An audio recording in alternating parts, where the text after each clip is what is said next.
We're also getting reaction now from the Trump campaign on this release of the Special Counsel Jack Smith's unsealed filing right now. This is Stephen Chung, the Trump campaign spokesman, saying that the release of the falsehood-ridden, unconstitutional J6, referring to January 6th brief immediately following Tim Walz's disastrous debate performance, is another obvious attempt by the Harris-Biden regime to undermine American democracy and interfere in this election. Deranged Jack Smith, again quoting from the spokesman in Washington, D.C., radical Democrats are hell-bent on weaponizing the Justice Department in an attempt to cling to power. President Trump is dominating, and the radical Democrats throughout the deep state are freaking out.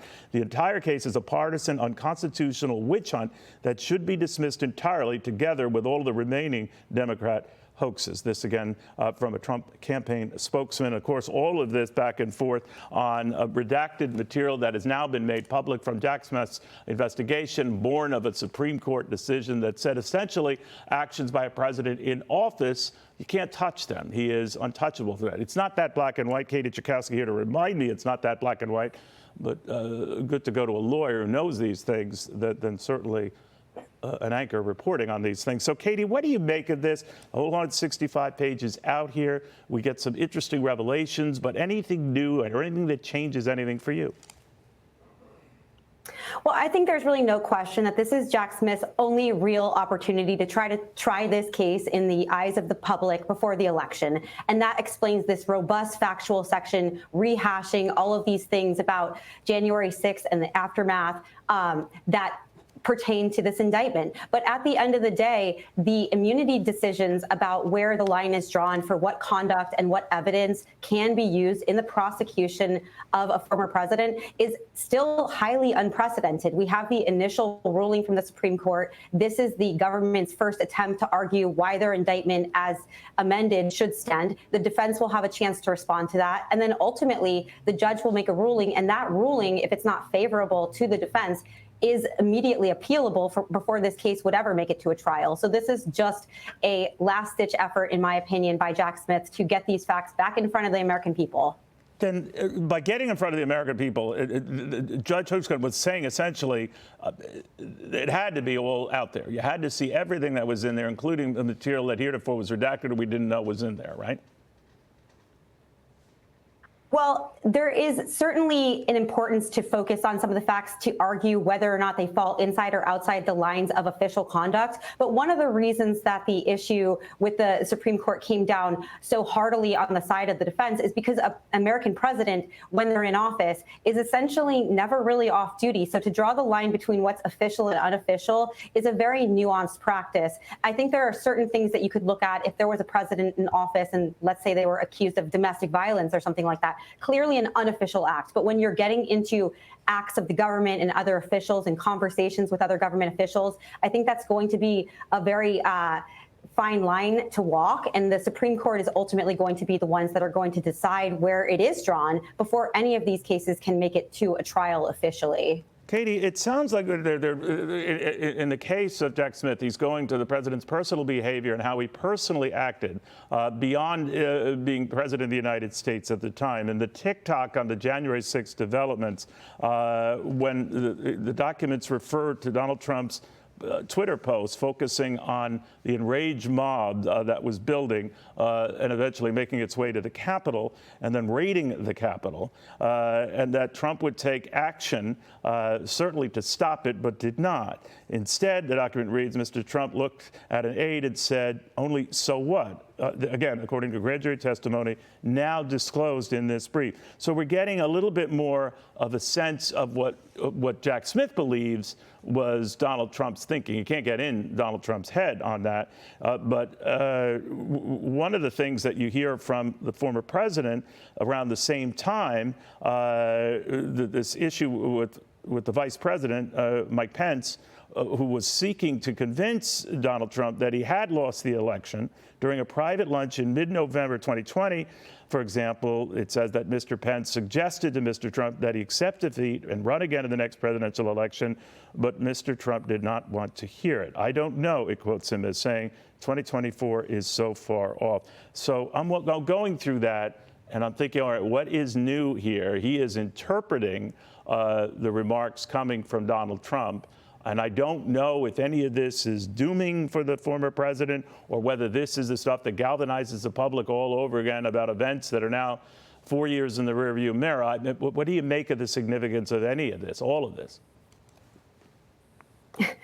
Well, I think that the fact that we're at this level of litigation that's so unprecedented essentially shows that this has been lawfare all along. This is something that has never been attempted before. There's many people that have a personal opinion about the conduct of Donald Trump and whether he should or shouldn't have done something differently, but that's a far cry from whether it's actually criminal, especially under these very novel legal schemes, and especially when you have a sitting president where their conduct could be called into question really across the board. And it's a very slippery slope once you start criminalizing the conduct of the sitting president, including comments that they make to the American public. That is part of their official duties, even if they are simultaneously running for office. And so the line that may be drawn there is really going to be up to SCOTUS. But I think that they have a tough job ahead of them because it's not just about Donald Trump here. This is about the future of the American presidency. And there are very many consequences that could come from saying that something can be used in a trial, criminally speaking,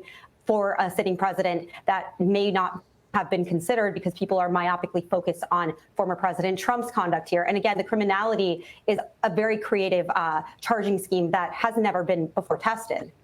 Now, one of the things that comes through, and they have, warrant affidavits, grand jury testimony, a whole bunch of other stuff, Katie. But they said that there's a pattern here where the former president was told repeatedly, you didn't lose, you didn't win the election, it wasn't rigged, from all sorts of aides and all. Now, we can only assume that Donald Trump was not buying that. So then you have to provide proof of the intent that he knew as just a private citizen what he was doing was criminal and wrong.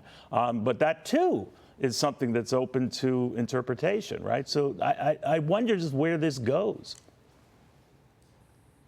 Well, frankly, he was not obligated to believe anybody's opinions. He was in charge. And so certainly everybody has an opinion about whether there was or was not issues with the regularity of the election, and they may still hold those opinions. The criminality and the line at which you're crossing that, I think, is a very much larger question. And so certainly to make the commentary about the facts of the matter and the conversations that took place and whether that paints Trump in a bad light, maybe that's the intent of this. But certainly the criminality, I think, still evades the indictment, in my opinion. I wonder what it means here. In Jack Smith's filing, and on Donald Trump specifically, it doesn't matter if you won or lost the election, you still have to fight like hell. Now, to bring that and zoom that up and get people to interpret it, what does that mean to you? Well, I think that there's been a lot of conversation about whether it's a yes or no that somebody lost an election, but it's a bit more complicated than that, especially in retrospect when there's a lot of information about whether it was truly a fair election. I mean, at the end of the day, Donald Trump left office as planned without any sort of incident of some sort that would suggest he was trying to maintain power. And so I think that really inures to his benefit here. And the opinions that he may or may not hold about the fairness of the process there really is something that is not easily answered in a yes or no format in the way that I think some on the left and Jack Smith would certainly suggest was the only logical and lawful way to respond to this.